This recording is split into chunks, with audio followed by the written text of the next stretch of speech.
শুভ সকাল। আজকে কই মাছ নিয়ে আসছে বাজার থেকে হাজব্যান্ড। আমি কই মাছ ঠিক মতো কাটতে পারি না, তাই তাকে দিয়ে কই মাছটা কেটে নিলাম। তারপর মাছগুলো ভালোভাবে ভেজে তারপর কড়ার মধ্যে তেল, তেজপাতা, কুচে রাখা পেঁয়াজ অ্যান্ড কাঁচামরিচ, লবণ দিয়ে ভালোভাবে এটাকে মুছে নেব।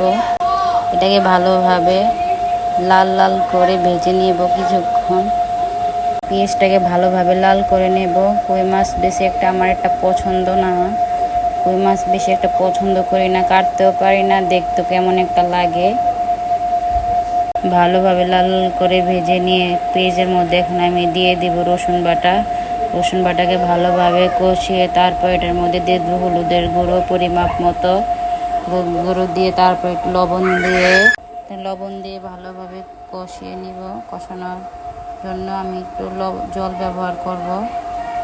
জলটা দিয়ে একটু কষিয়ে নিয়ে তারপর এটাকে ভালোভাবে নাড়ানো হওয়ার পর নাড়াচাড়া করে তার মধ্যে এখন আমি জিরা গরম মশলা গুঁড়া শুকনা ফাঁকি করে এটা দিয়ে দিব।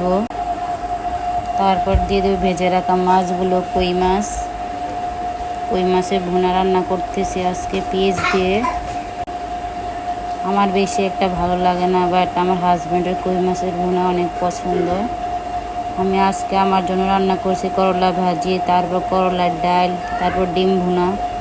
ওইটা দিয়ে আমি খাবো। কই মাছ শুধু আমার শ্বশুর আমার হাজব্যান্ডের জন্য অল্প করে রান্না করতেছি। তারপর এটাকে জল দিয়ে কষিয়ে নিয়ে ভালোভাবে কষানো পর্যন্ত নাড়বো।